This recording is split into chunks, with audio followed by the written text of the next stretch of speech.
요한일서 4장 16절에서 21절까지의 말씀입니다.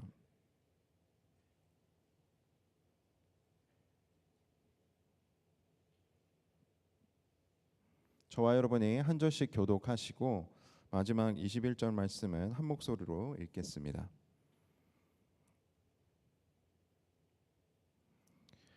읽겠습니다. 하나님이 우리를 사랑하시는 사랑을 우리가 알고 믿었노니 하나님은 사랑이시라. 사랑 안에 거하는 자는 하나님 안에 거하고 하나님도 그의 안에 거하시느니라. 이로써 사랑이 우리에게 온전히 이루어진 것은 우리로 심판 날에 담대함을 가지게 하려 함이니 주께서 그러하심과 같이 우리도 이 세상에서 그러하니라. 사랑 안에 두려움이 없고 온전한 사랑이 두려움을 내쫓나니 두려움에는 형벌이 있음이라. 두려워하는 자는 사랑 안에서 온전히 이루지 못하였느니라. 우리가 사랑함은 그가 먼저 우리를 사랑하셨습니다. 누구든지 하나님을 사랑하노라 하고 그 형제를 미워하면 이는 거짓말하는 자니 보는 바 그 형제를 사랑하지 아니하는 자는 보지 못하는 바 하나님을 사랑할 수 없느니라. 우리가 이 제목을 주께 받았나니 하나님을 사랑하는 자는 또한 그 형제를 사랑할지니라. 아멘. 이 시간 진영훈 목사님 저희들이 모시게 될 텐데요. 목사님 소개를 잠깐 해드리도록 하겠습니다. 진영훈 목사님은 사모님 진재희 사모님과 또 세 자녀 진겸, 진민, 진솔 이 세 자녀를 슬하에 두고 계십니다. 또 진영 목사님은 2000년도에 처음 미국에 오시게 되었고 또 풀러 신학대학원에서 목회학 석사를 받으셨고 또 포틀랜드 세미나리에서 목회학 박사 학위를 받으셨습니다. 그리고 나성영락교에서 청년부 사역을 섬기셨고요. 그리고 12년 전에 링컨시티 한인교회에서 담임 목사님을 부임하셔서 지금까지 계속해서 귀하게 섬겨 오셨습니다. 이제 어제까지 소식을 들은 바로는 목사님께서 목이 굉장히 이제 아프신 상태에서 오셨었는데 다행히도 많은 분들이 기도를 해주셔서 많이 회복되셨다고 합니다. 그래서 여러분들이 이 시간을 통해서 목사님의 말씀을 들으시고 많은 은혜 받기를 원하고요. 목사님 나오실 때 저희들이 할렐루야로 좀 맞이했으면 좋겠습니다. 할렐루야.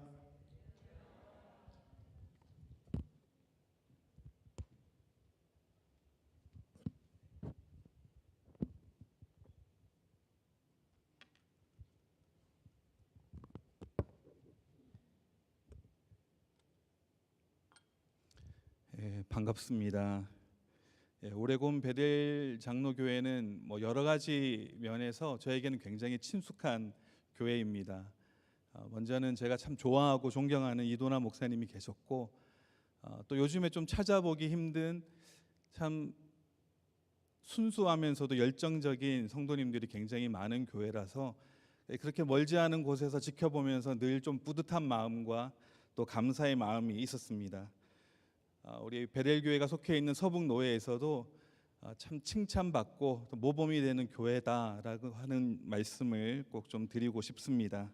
그래서 이런 귀한 강단을 허락하신 우리 당회와 또 청빙위원회에 감사드리고 오늘 하나님 우리에게 주시는 말씀 가운데 우리가 좀 정직하게 서서 정직하게 반응하고 또 기도의 줄을 붙잡고 나갈 수 있는 시간이 되기를 간절히 축원합니다. 우리 그리스도인을 가리켜서 어떨 때는 제자라고도 하고요, 또 어떨 때는 믿는 자들 혹은 신자라고 그렇게 이야기를 합니다. 부르는 이름이 어떻게 되었든지 상관없이 우리를 우리되게 하는 한 가지가 있다면 그것은 바로 믿는다라고 하는 사실입니다. 근데 사실 어느 종교에서든지 간에 믿는다라고 하는 것은 다 동일하게 강조되는 그런 단어겠죠. 하지만 이제 기독교의 믿음은 좀 차원이 다릅니다. 모든 종교에 있어서 가장 좀 중심이 되는 핵심적인 문제라고 하면 구원의 문제 아니겠습니까? 근데 그 구원의 문제에 있어서 믿음만으로 구원받는다라고 이야기하는 종교는 기독교밖에는 없습니다. 다른 종교들은 거의 예외 없이 우리 쪽에서 우리가 무엇을 해야 하는가 혹은 무엇을 하지 말아야 하는가라고 하는 조건이 있습니다. 단지 그것이 행위가 아니더라도 깨달음이라 하더라도 내가 어떤 깨달음을 갖는가 하는 것이 굉장히 중요한 전제 조건이 됩니다. 근데 기독교는 정반대죠. 하나님 쪽에서 어떤 일을 하셨는가, 그리고 또 지금 어떤 일을 하실 수 있는가, 그것이 절대적인 조건입니다. 그렇기 때문에 우리는 그 믿음으로, 하나님을 믿음으로 구원을 받는 것입니다. 그래서 에베소서 2장 8절 말씀을 보시면요, 너희는 그 은혜에 의하여 믿음으로 말미암아 구원을 받았으니 이것은 너희에게서 난 것이 아니요 하나님의 선물이라. 뭐라고 이야기하고 있죠? 믿음으로 구원받는다, 이렇게 이야기를 합니다. 또 다른 어떤 표현이 있습니까? 은혜에 의하여, 그리고 하나님의 선물이라. 그러니까 우리의 조건과 자격하고는 아무 상관이 없다는 겁니다. 그 믿음조차도 하나님께서 은혜로 주지 않으시면은 도저히 가질 수 없는 것이다라고 하는 거죠. 데살로니가전서 1장 3절은 믿음이 역사를 일으킨다라고 이야기하고 계시고, 히브리서는 이렇게 권면합니다. 히브리서 11장 6절 말씀 보시면은 믿음이 없이는 하나님을 기쁘시게 하지 못하나니 하나님께 나아가는 자는 반드시 그가 계신 것과 또한 그가 자기를 찾는 자들에게 상 주시는 이심을 믿어야 할지니라. 그러니까 믿음이 없이는 하나님을 기쁘시게 할 수 없다고 합니다. 그러니까 바꾸어 얘기하면 어떻겠습니까? 하나님을 기쁘시게 해드리는 것은 무엇이다? 우리의 믿음이다라고 하는 사실이죠. 그렇기 때문에 우리는 하나님께 나아갈 때 올바른 믿음을 가지고 나아가는 것이 중요합니다. 근데 이제 여기서 질문이 생길 수가 있겠죠. 그럼 믿음이란 무엇이냐? 방금 읽은 우리 히브리서 11장 6절 말씀을 보시면은 믿음이 무엇인지에 대해서 좀 이야기를 하고 있습니다. 뭐라고 이야기하고 있습니까? 그가 계신 것과 또한 그가 자기를 찾는 자들에게 상 주시는 이심을 믿어야 할지니라. 즉 믿음이라고 하는 것은 하나님의 존재와 하나님의 성품을 믿는 것이다 라고 하는 거죠. 우리가 좀 착각할 수 있고 오해할 수 있는 것 중에 하나가 뭐냐면은 믿음을 자꾸 결과에 대한 것으로 우리는 오해합니다. 그러니까 이렇게 되어질 것을 믿습니다. 보통 많이 그렇게 생각을 하거든요. 이런 결과가 나의 기도 끝에 오게 될 줄을 믿습니다. 어떨 때 보면은 저 스스로 계속 되뇌이면서 내 자신을 세뇌하고 있는 것 같이 느껴질 때도 있습니다. 하나님, 이 직장에 될 줄 믿습니다. 하나님, 우리 자녀가 이 대학에 합격할 줄 믿습니다. 이 비즈니스가 대박 날 줄 믿습니다. 그런 기도 자체가 문제가 있다는 것은 아니고요. 우리가 오해하면은 우리의 믿음의 근거가 결과에 대한 것이라고 오해할 수 있다는 거죠. 만약에 내가 그렇게 되뇌이고 그렇게 자기 스스로 확신했던 그 결과가 오지 않으면 어떻게 되겠습니까? 내 믿음의 근거가 결과에 있다면 믿음 자체가 흔들려 버리는 거예요. 하지만 믿음은 무엇이냐? 믿음은 결과에 대한 것이 아니라 대상에 대한 것입니다. 누구를 믿느냐 하는 것이고요. 내가 믿는 그분이 어떤 존재냐 하는 것에 우리의 근거가 있습니다. 하나님이 어떤 분이십니까? 하나님은 여호와 라파, 고치시는 하나님이시기 때문에 그분의 성품의 근거에서 나의 믿음을 거기에 함께 맞추는 것이죠. 여호와 이레, 준비하시는 하나님이시기 때문에 지금 내가 다 보지 못하고 다 알지 못해도 하나님의 인도하심과 섭리가 지금도 내 삶 가운데 일하고 계신다라고 믿는 것이 올바른 믿음인 것이죠. 여호와 니시, 우리 대신 싸우시는 분이 계시다는 겁니다. 그렇기 때문에 근심과 두려움을 내려놓고 나의 힘을 뺄 수 있다는 거죠. 그렇기 때문에 우리의 믿음이 자라기 위해서는 뭐가 필요하느냐? 비례적으로 하나님에 대한 이해가 증가해야 됩니다. 하나님에 대해서 우리가 제대로 알면 알수록, 또 풍성히 알면 알수록 우리의 믿음은 비례적으로 성장해 나간다라고 하는 거죠. 그래서 믿음의 순도와 깊이가 여기서 결정되는 겁니다. 또 여기서 우리가 한 가지를 좀 짚고 넘어가야 할 것은 뭐냐면은 성경이 이야기하는 안다라고 하는 것은 거의 대부분 체험적이고 인격적인 그런 알을 가리킵니다. 그러니까 지식적으로 하나님에 대해서 아는 것, 그것뿐 아니라 인격 대 인격으로 하나님 자체를 알아가는 것, 이것이 바로 우리 믿는 자들의 목적이고 부르심이다라는 사실이죠. 근데 우리는 하나님을 종종 오해할 때가 많습니다. 특별히 언제 그러냐? 신앙생활을 좀 오래 했다고 해서 하나님을 우리가 더 잘 아는 것은 꼭 아니더라고요. 제 자신을 봐도 그렇고요. 오히려 오래 믿은 사람들, 또 모태 신앙으로 자라나신 분들일수록 어떨 때는 하나님에 대한 오해가 좀 더 깊이 자리 잡고 있는 것을 볼 때가 있습니다. 하나님은 이런 분이야. 하나님은 이런 식으로 일하셔. 하나님은 이런 방법으로만 말씀하셔. 그러니까 오랜 세월을 함께 했다는 것이 꼭 하나님을 가장 잘 안다라고 하는 것은 아니죠. 여러분 한번 생각해 보십시오. 우리 자녀들이 부모님에 대해서 오해하는 경우도 참 많지 않습니까? 그러니까 오히려 함께 그 부모님과 한 자식일수록 나는 우리 부모님을 잘 알고 있어. 그렇게 단정짓고 살 때도 있습니다. 우리 아버지는 원래 이런 분이야. 평생을 그렇게 살아오셨어. 우리 어머니는 절대 안 변하셔. 근데 정작 그 자식이 그 부모님과 진지하게 마주 앉아가지고 깊은 대화를 나누어 본 적은 의외로 별로 없습니다. 사실은 잘 안다고 보기가 어려운 거죠. 같은 집에서 수십 년을 살았다고 해서 서로에 대해서 깊이 아는 것은 또한 아니더라는 겁니다. 그래서 우리와 하나님의 사이도 그럴 수 있지 않을까라고 생각해 볼 수 있는 거죠. 그러니까 신앙생활은 오래 했는데 정작 하나님하고 마주 앉아가지고 깊은 대화를 나눈 그런 적은 얼마나 있을까? 되돌아보면은 손에 꼽을 정도일 수도 있습니다. 그렇기 때문에 우리는 하나님에 대한 오해를 그대로 가지고 살아갈 때도 있습니다. 근데 여러분 우리가 다 각자 다르잖아요. 눈꽃송이의 결정도 다 다른데요. 하나님께서는 우리 이런 다른 한 사람 한 사람과 관계하시고 교제하시는 모습은요 다 다르십니다. 유일하게 공통된 것이 있다면 우리를 찾아와 주시고 만나 주시고 말씀 주시고 만져 주시는 그 하나님이 어제나 오늘이나 내일이나 영원토록 동일하신 분이시다라고 하는 이 사실, 이것만이 공통적인 사실입니다. 그러니까 우리처럼 변덕스럽지 않으시고요. 하나님은 항상 신실하신 분이죠. 우리가 배신하고 말을 바꾸고 잊어버려도 하나님은 한결같은 모습과 성품으로 우리를 대하시고 약속하신 것은 반드시 지키시는 분이십니다.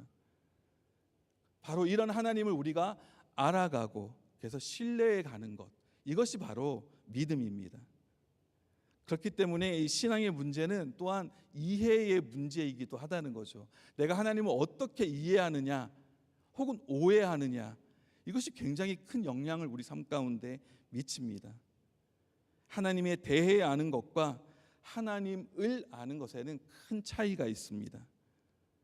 그렇기 때문에 우리가 하나님에 대한 오해만 풀려도 혹은 하나님에 대한 제대로 된 이해만 하나 들어와도 우리의 신앙과 삶의 문제가 해결되는 것이 참 많습니다. 그렇다면 이제 우리는 하나님에 대해서 어떻게 알아가야 하는가, 이거 중요하지 않겠습니까? 하나님을 올바로 알아가야 한다고 말씀드렸는데요. 그럼 하나님은 어떤 분이신가? 하나님은 한 문장으로 표현될 수 없을 만큼 너무 아름답고 광대한 분이시죠. 하지만 성경에 쭉 나와 있는 내용들을 보시면은 가장 핵심적인 하나님의 성품 중 하나는 바로 사랑이시다라고 하는 사실입니다. 이게 하나님의 본질인 거죠. 그래서 요한일서 4장 8절 말씀을 보시면은 사랑하지 아니하는 자는 하나님을 알지 못하나니 이는 하나님은 무엇이라? 사랑이십니다. 요한일서 4장 16절 말씀, 하나님이 우리를 사랑하시는 사랑을 우리가 알고 믿었노니 하나님은 사랑이시라. 여러분 오해하시면 안 됩니다. 하나님은 사랑이 많은 분이 아니세요. 하나님은 사랑이 크신 분이 아니십니다. 하나님은 뭐라고요? 사랑 그 자체이신 분이에요. 그것이 하나님의 본질입니다. 여러분, 성경은 하나님에 대해서 우리에게 알려주는 책이죠. 근데 그 말은 성경에 기록되어 있는 모든 사건과 말씀이 구체적으로 사랑이라고 하는 것을 표현하거나 이야기하고 있지 않다 하더라도 거기에 깔려 있는 모든 동기와 목적은 무엇이다? 사랑이라는 거예요. 왜? 이 성경 내용 전체가 다 하나님을 가리키고 있는 것인데 그 하나님의 본질은 사랑이기 때문에, 그렇기 때문에 책망 가운데서도 우리는 사랑을 볼 수 있는 겁니다. 제가 입버릇처럼 가장 많이 하는 말 중에 하나가 뭐냐면은 Christianity is not a religion but a relationship. 기독교는 종교가 아닙니다. 기독교는 관계예요. 왜 그렇습니까? 마태복음 22장 37절부터 보시면은 예수께서 이르시되 네 마음을 다하고 목숨을 다하고 뜻을 다하여 주 너의 하나님을 사랑하라 하셨으니 이것이 크고 첫째 되는 계명이요 둘째도 그와 같으니 내 이웃을 내 몸과 같이 사랑하라 하셨으니 이 두 계명이 온 율법과 선지자의 강령이니라. 가장 큰, 가장 첫째 되는 계명이 무엇이냐 물었을 때에 대한 예수님의 답변 아닙니까? 이건 신명기 6장의 쉐마 말씀하고 레위기 19장 18절 말씀을 예수님께서 한데 엮어가지고 주신 말씀입니다. 다 뭐에 대한 겁니까? 관계에 대한 거예요. 하나님과의 관계에 대한 것, 내 자신과의 관계, 내 이웃과의 관계에 대한 겁니다. 성경에 보면은 하지 말라라고 하는 율법들이 많이 있죠. 그 모든 하지 말라라고 하는 것을 단 두 가지 하라로 정리하면 뭐라고요? 하나님을 사랑하고 내 이웃을 사랑하라. 여러분, 하나님을 사랑하면은 우상을 섬기지 않습니다. 그 이름을 망령되이 일컫지 않죠. 이웃을 사랑하는데 거짓 증거하겠습니까? 도둑질하겠습니까? 살인하겠습니까? 간음하겠습니까? 결국 이 모든 것은 예수님이 정리하신 이 두 가지 하라에 다 담겨 있는 거예요. 하나님을 사랑하고 내 이웃을 사랑하는 것. 근데 이 이웃 사랑이라고 하는 게 이게 말로는 쉬워도 실제로 부딪히며 살아가는 그 한 사람을 사랑하는 것은 쉽지가 않습니다. 사랑은커녕 미워하지 않는 것도 어려울 때가 참 많이 있죠. 어떤 이제 100세 생일을 맞으신 그 어르신의 이제 생신 잔치가 있었습니다. 그래서 그때 이제 그 생신 맞으신 100세가 되신 어르신께 누가 여쭈었습니다. 할아버지, 100년을 이렇게 살아오시면서 가장 자랑스럽게 생각하는 것이 있다면 무엇입니까? 그랬더니 이제 그분께서 대답하시기를 나는 미워하는 사람이 하나도 없어. 그렇게 대답을 하시는 거예요. 그래서 이제 질문했던 분이 역시 미워하지 않는 것이 장수의 비결이군요. 그랬더니 그 할아버지께서 아니, 내가 미워하는 사람은 다 죽었어. 이렇게 대답을 하시더래요. 웃자고 하는 이야기지만 곱씹어 보면은 좀 우리가 보이기도 하지 않습니까? 우리도 가끔씩은 또 그렇게 또 살고 싶어 합니다. 나를 힘들게 하는 사람이 내 인생에서 좀 없어져 버렸으면 좋겠다. 불편한 관계가 그냥 좀 자연스럽게 정리되었으면 좋겠다. 그런 마음을 가질 때가 있죠. 왜? 그러면은 이 말씀을 순종하는 것이 좀 쉬워질 것 같거든요.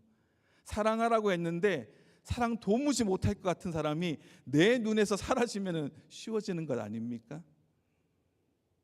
근데 하나님께서 원하시는 사랑은 그런 사랑이 아니더라는 거죠. 오히려 하나님께서 그런 어려운 사람을 우리 곁에 두시는 이유는 그로 인해서 우리의 사랑이 자라갈 수 있도록, 성장하고 성숙할 수 있도록 고르고 골라 두신 또 하나님의 은혜의 배려이기도 하다라고 하는 거죠.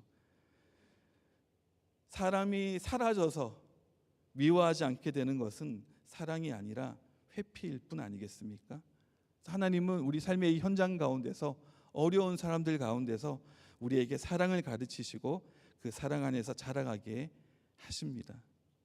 사랑은 사랑이 없을 때 완성되는 것이 아니라 사람이 있을 때 비로소 시작이 되는 것이거든요. 근데 문제는 우리에게 그런 사랑이 있느냐 하는 것입니다. 솔직히 얘기하면은 그런 사랑이 부족하죠. 없을 때가 많습니다. 그럼 어떻게 이것이 가능할 수 있을까? 우리가 아는 것처럼 이 모든 것을 가능케 하시는 분은 하나님이십니다. 그래서 그 하나님의 사랑 안에 거할 때, 즉 그 사랑을 내가 먼저 경험하고 깨달아 알 때, 그제서야 비로소 우리도 그 사랑으로 사랑할 수 있게 되는 거죠.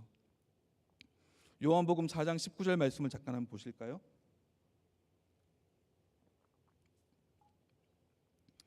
우리가 사랑함은 그가 먼저 우리를 사랑하셨습니다.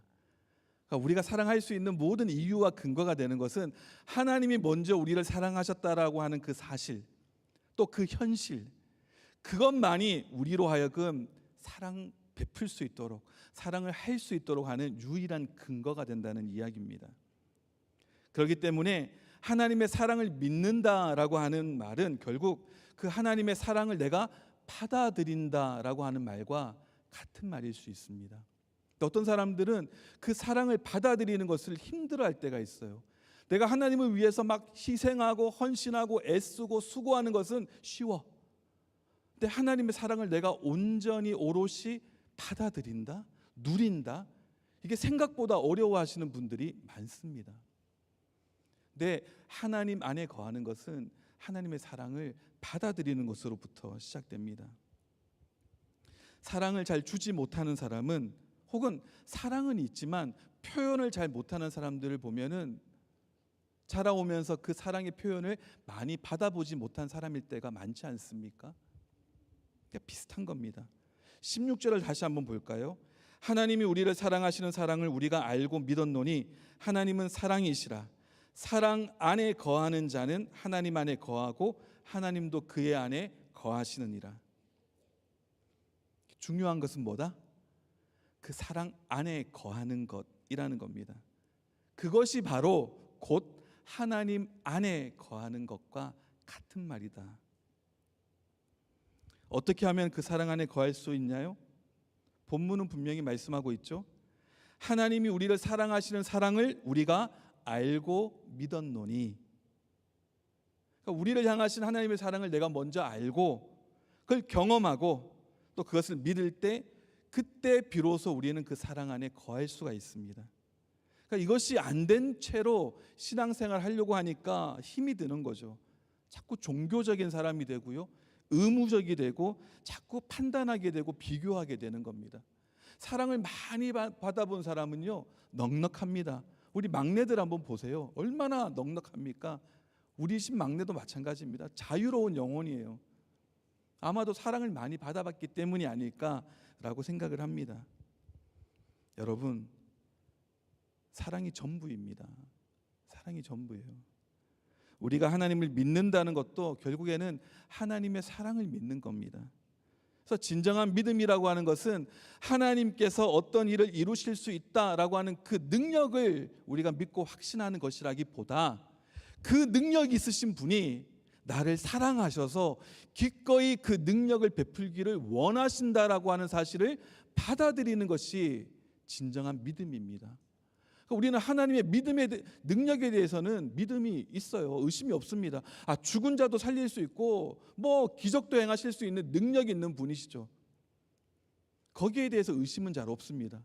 근데 그런 하나님이 나를 돌보고 계신다, 내 신음소리도 듣고 계신다, 내가 지금 처한 이 상황을 알고 계신다, 그걸 받아들이는 거가 어려울 때가 있습니다. 즉 하나님의 의도가 안 믿어질 때가 많다는 거죠. 근데 진정한 믿음은 뭐라고요? 능력에 대한 것이 아니에요. 하나님의 성품에 대한 것, 하나님의 의지에 대해서 내가 신뢰하고 받아들이는 겁니다.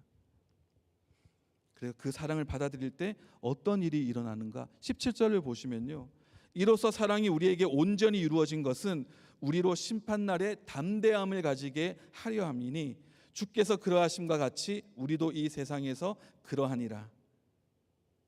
그 사랑 안에 거할 때 어떻게 된다고요? 심판날에도 담대함을 가지게 된다라고 합니다. 무슨 말입니까? 우리를 향하신 하나님의 사랑에 대한 나의 확신과 그 신뢰가 우리에 대한 그 어떠한 정죄도 심판도 다 덮어버린다는 겁니다. 18절 말씀 볼까요? 사랑 안에는 두려움이 없고 온전한 사랑이 두려움을 내쫓나니 두려움 안에는 형벌이 있음이라. 두려워하는 자는 사랑 안에서 온전히 이루지 못하였느니라. 그래서 우리가 이 사랑을 더욱 바라볼수록, 더욱 경험할수록, 이 사랑에 대한 확신이 더욱 더 커져갈수록 우리 또한 사랑의 사람이 되어져 갈 줄로 믿습니다. 교회는 바로 이런 사랑의 공동체가 되어야 합니다.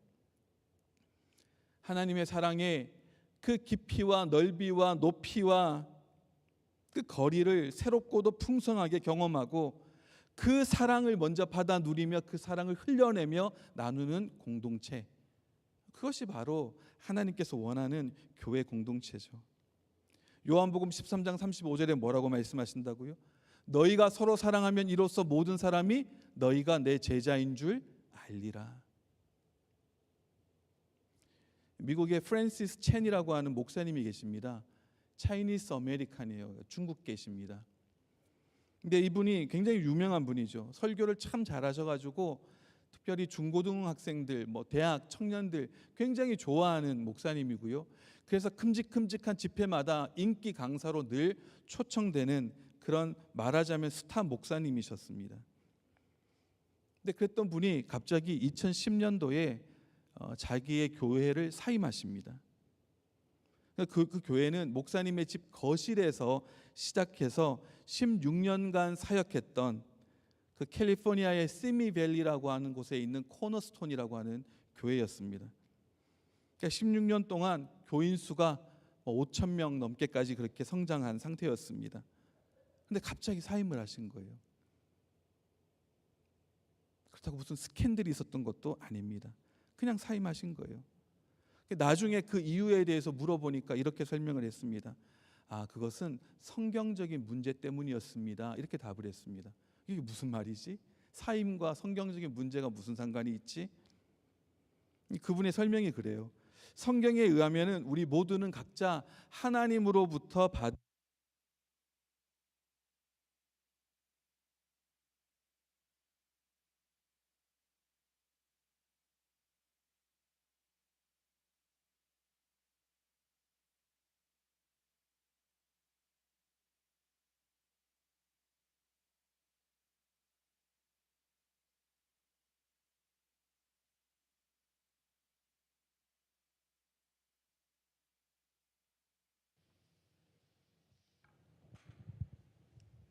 감사합니다. 성경에 의하면은 우리 모두는 각자 하나님으로부터 특별한 은사들을 받았다는 거예요. 우리 모두가 다 그렇다는 겁니다. 근데 가만히 보니까 매주마다 5,000명의 그 성도들이 교회에 예배하러 오는데 자기 단 한 사람의 은사를 보기 위해서 오는 것 같다라는 거예요.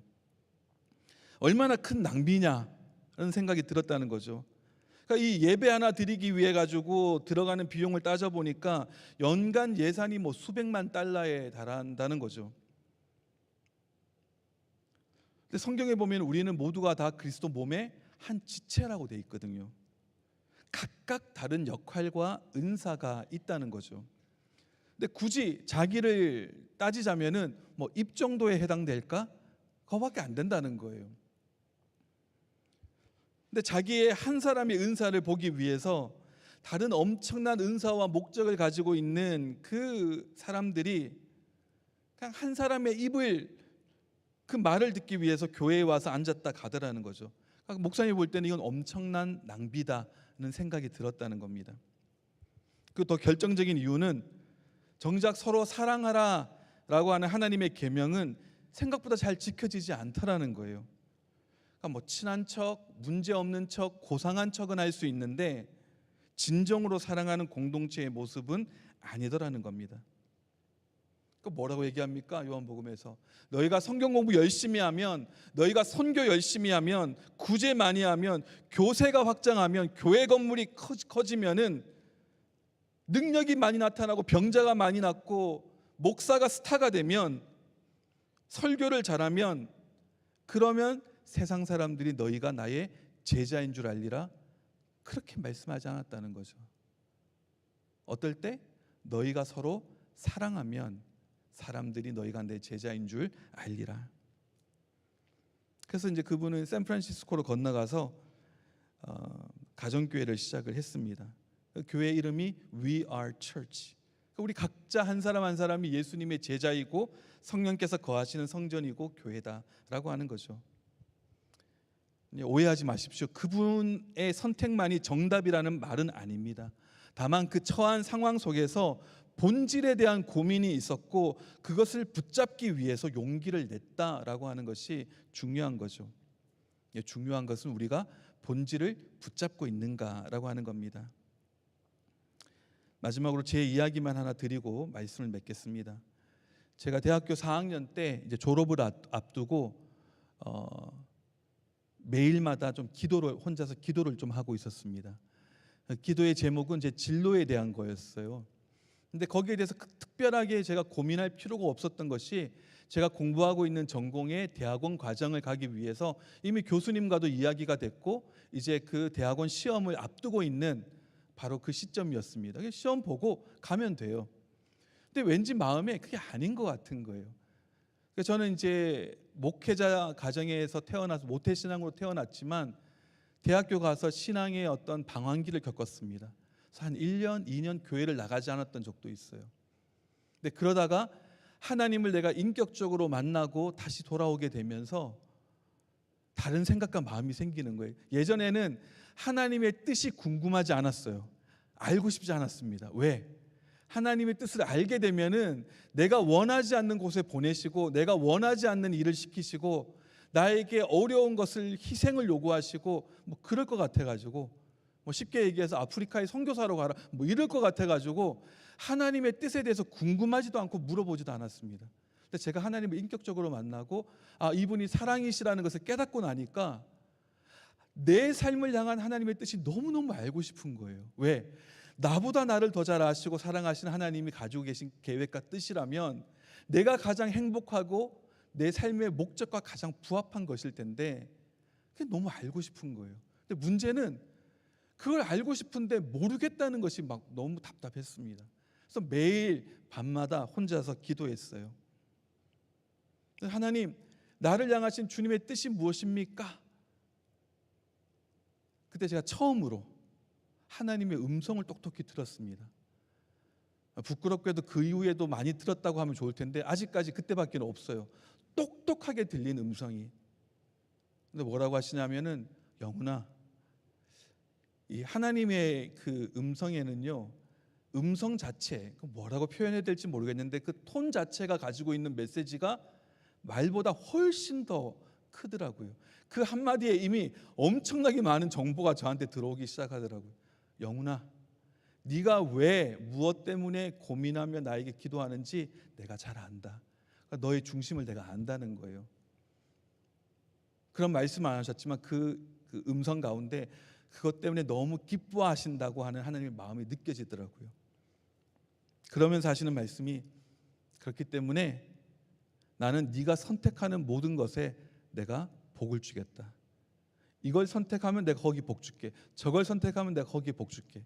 나는 하나님, 주님 복을 주시려고 하는 길이 무엇입니까? 이걸 놓고 막 기도했는데 하나님은 아니, 네 중심이 확인됐으니까 아무거나 선택해. 거기에 내가 복을 줄게. 그러면서 마지막에 한 가지를 덧붙이시기를 하지만 나는 네가 정말 원하는 것을 선택했으면 좋겠다. 그 말씀을 듣고 나니까 제가 한 번도 그런 질문을 스스로 해본 적이 없는 거예요. 내가 정말 원하는 것이 뭐지? 그런 질문을 스스로에게 해본 적이 없는 겁니다. 처음으로 해봤어요. 그랬더니 정말 뜻밖의 답이 쉽게 주어지더라고요. 왜냐하면 그때가 제가 다시 하나님께 돌아오면서 어떤 개척교회를 다니고 있었거든요. 근데 매 주말마다 교회 가는 것이 너무너무 즐겁고 행복하고 막 그랬습니다. 근데 내가 원하는 것이 무엇이냐라고 물어봤을 때 시편 27편 4절 말씀이 떠오르면서 내가 여호와께 바라는 한 가지 일 그것을 구하리니 곧 내가 내 평생의 여호와의 집에 살면서 여호와의 아름다움을 바라보는 것이라. 그래서 저는 그때 이후로 졸업하자마자 교회에 들어가서 살기 시작했습니다. 장의자에서 자면서 주보도 복사하고 교회 봉고도 몰고 물도 떠오고 전도사로도 섬기고 여러 가지 일들을 했습니다. 그렇게 2년의 시간이 흘렀어요. 근데 그것이 제 인생에서 가장 행복했던 시간이자 말씀과 기도에 있어서 가장 많이 성장했던 시간이었습니다. 그리고 그 시간을 통해서 목회자에 대한 꿈과 소명을 발견하게 되었습니다. 여러분, 이것도 오해하시면 안 됩니다. 저처럼 교회에 들어와 살아야 된다, 이것이 하나님의 뜻이다, 이걸 이야기하는 것이 아닙니다. 지금 돌이켜 보면요, 그 시편 말씀이나 아니면 목회의 소명에 대해서도 제가 지금 알고 있는 것을 그때 알았더라면 아마도 그 해석과 결정이 좀 달랐을 거다라는 생각도 듭니다. 하지만 중요한 것은 그게 아니죠. 중요한 것은 그때 그 미숙하고 부족했던 진영훈 그 청년이 그 순간 그 상황 속에서 본질을 잡으려고 애썼다는 겁니다. 하나님을 사랑하고 그 사랑을 신뢰하며 나의 사랑을 하나님께 드리려 했다고 하는 것, 그 마음이 있었기 때문에 미숙하고 부족한 모습이 있었다 하더라도 하나님께서 그 모든 것들 가운데 합력하여 선을 이루시며 지금까지 인도해 주셨습니다. 오늘 우리에게 주시는 말씀도 그겁니다. 사랑이 전부예요. 하나님의 사랑을 알고 그 사랑을 믿고 사랑 안에 거하며 그 사랑으로 사랑하는 것, 이것이 본질입니다. 사랑하는 오레곤 베델 장로교회 성도님들, 우리가 하나님을 믿는다는 것은 결국 우리를 향하신 하나님의 사랑을 믿는다는 것입니다. 그 사랑을 알고 믿을 때 그 사랑 안에 거하게 되고, 그 사랑 안에 거할 때 우리 안에 두려움이 사라지며 그 사랑이 우리를 통해서 흘러나가 서로 사랑하는 공동체가 됩니다. 우리가 서로 사랑할 때 세상은 우리가 예수님의 제자인 줄 알게 될 것입니다. 이 사랑을 경험하게 되기를, 더 풍성하게 거하기를, 그리고 이 사랑을 품게 되기를 주님의 이름으로 축원합니다. 우리 아까 불렀던 찬양이죠. 오직 주의 사랑에 매여 함께 찬양하시고 함께 기도하는 시간 가지도록 하겠습니다.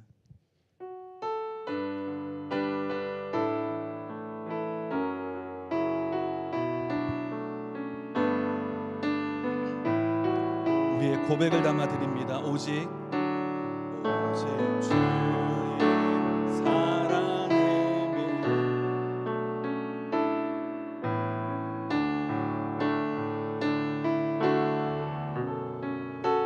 이 소망의 언덕 기쁨의 땅에서 주께 사랑드립니다. 오직 주의 임재 안에 갇혀 늘 기뻐 찬양합니다. 이 소명의 언덕 거룩한 땅에서 우리 주님께 경배드립니다. 아멘. 주께서 주신 모든 은혜 나는 말할 수 없네. 내 영혼 즐거이 주 따르렵니다. 주께 내 삶 드립니다. 우리 함께 이 시간 기도하겠습니다. 우리 기도하실 때 우리의 고백과 결단을 드리기 원하는데요, 혹시라도 하나님에 대한 오해가 있으셨거나 하나님의 그 사랑을 내가 아는 것, 즉 경험하여 체험하여 인격적으로 아는 것에서 무엇인가 걸림돌이 있었다라고 하시는 분들은, 하나님, 내가 먼저 그 사랑을 온전히 지금 받아 누리기 원합니다. 이 순간만큼은 이기적이 되기 원합니다. 주님, 그 사랑을 나에게 물붓듯이 부어주시고 그 사랑이 나를 변화시키는 능력이 되게 하여 주시옵소서. 우리 그런 고백과 결단을 담아 함께 시간 기도하겠습니다. 하나님 아버지, 감사합니다. 주님, 사랑이신 하나님이 우리의 하나님이신 것이 얼마나 감사한지요. 그 하나님을 우리가 사랑하며 경배하며 예배하며 또 또한 아버지 신뢰하며 따를 수 있다는 것이 얼마나 우리에게 큰 감사이며 감격인지요. 아버지 하나님, 주님 그 사랑이 우리에게 물붓듯이 부음받아져서 하나님 아버지 그 사랑 안에 잠겨 그 사랑 안에 거하며 나도 사랑의 사람으로 변화되어져 가는 그 귀한 일들이 우리 삶 가운데 있기를 원합니다. 하나님, 나의 사랑으로, 나의 능력으로, 나의 노력으로 아버지 하나님 가능하지 않은 것을 다시 한번 고백합니다. 이것은 능으로도 되어지지 않고 힘으로도 되어지지 않고 오직 주의 영으로 말미암아 아버지께서 우리에게 보여주시는 사랑으로 되어지는 것인 줄 믿사오니 하나님 아버지 역사해 주시옵소서.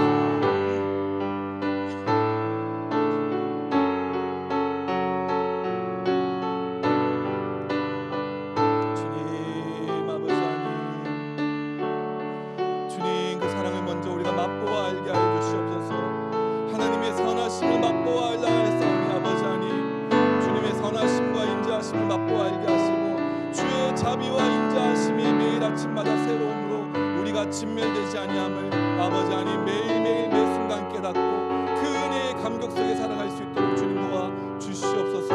오 아버지 하나님 감사합니다. 주님 감사합니다. 하나님 역사해 주시옵소서. 주님 일해 주시기를 간절히 원합니다. 주님 아버지 하나님 감사합니다. 주님 아버지 하나님 감사합니다. 우리 이 시간 기도할 때는 우리의 그 사랑이 흘러가야 할 사람들을 하나님께 올려드리며 기도하겠습니다. 특별히 어려운 사람들, 힘든 사람들, 그 사람들을 떠올리면서 하나님, 내 힘으로는 안 됩니다. 나에게 부어진 바 된 주의 사랑이 나를 통하여 그저 흘러갈 수 있도록 나를 통로 삼아 사용하여 주셨고, 하나님 그 작은 제스처 하나가, 그 작은 기도와 그 작은 결단 하나가 얼마나 큰 변화를 내 삶 가운데 가지고 오는지, 또 그 사람 가운데 가지고 오는지, 내가 있는 가정과 공동체와 직장과 교회 가운데 어떤 차이를 가져오는지 하나님 보게 하여 주시옵소서. 경험하게 하여 주시옵소서. 특별히 떠오르게 해주시는 사람들이 있다면 그분들을 하나님께 올려드리며 이 시간 함께 기도하겠습니다. 주님 아버지 하나님 감사합니다. 주님 하나님, 어렵고 힘든 사람들을 우리 삶 가운데 두신 하나님의 그 배려에 아버지 하나님 감사드립니다. 하나님 아버지, 이로써 우리가 사랑에 아버지 자라가게 하시고 사랑을 배워가게 하시고 아버지 나의 힘과 능력으로 불가능한 것임을 철저하게 깨달아 겸손하게 주의 사랑 앞에 굴복하게 하여 주시기를 간절히 원합니다. 아버지 하나님, 순종하는 마음으로 아버지 기도하며 그 사람을 축복할 때, 아버지 따뜻한 한마디를 건넬 때, 아버지 하나의 사랑의 손짓을 그 사람에게 나눌 때, 아버지 하나님 생각지도 못했던 변화가 우리 삶 가운데 또 내 마음 가운데 이루어짐을 아버지 하나님 보게 하여 주시옵고 경험하게 하여 주시기를 간절히 원합니다. 오 아버지 하나님 감사합니다. 주님, 주의 은혜만이 그것을 가능케 합니다. 주님, 그 은혜를 우리에게 부어 주시옵소서. 주님 감사합니다. 하나님 역사하여 주시옵소서. 하나님 일하여 주시옵소서. 주님 아버지,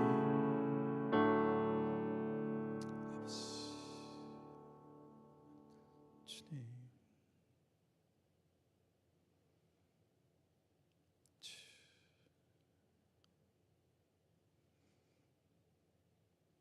하나님 감사합니다. 우리가 믿고 따르고 또 예배하는 하나님이 사랑이셔서 너무 감사합니다. 하나님, 모든 것의 동기와 목적이 사랑이심에 감사합니다. 하나님, 내가 해석되어지지 않고 이해되지 않는 내 삶의 모든 문제들 또한 주의 그 사랑의 눈으로 바라보기 원하고 해석되어지기를 원합니다. 하나님 아버지, 그 은혜가 우리 모두에게 임하게 하여 주셨고, 무엇보다 주의 사랑이 우리에게 부음바 되어서 그 사랑 안에 잠기게 하시고 그 사랑 안에 머물므로 그 사랑이 우리를 변화시킬 뿐 아니라 우리를 통하여 그 사랑이 흘러 넘쳐 세상 사람들이 우리를 보고 아, 그리스도의 제자구나 라고 알 수 있는 아버지 진정한 신자의 삶이 될 수 있도록 축복하여 주시옵소서. 하나님 아버지, 질병으로 인하여 고통받고 있는 성도님들 계십니까? 재정적인 문제, 관계의 어려움 때문에 주님 앞에 눈물로 기도하는 이들이 있습니까? 자녀의 문제, 가족의 문제로 인하여 하나님 앞에 기도의 단을 쌓고 있는 이들이 있습니까? 하나님, 주님께서 그 모든 중심을 살펴 아시오니 하나님 그 신음소리마저도 주님께서 들으시는 줄 아오니 하나님, 주의 사랑의 뜻 가운데 선하고 아름답게 일하여 주셔서 모든 것이 합력하여 선을 이루게 하여 주시옵소서. 감사드리며 예수님의 이름으로 기도합니다. 아멘. 함께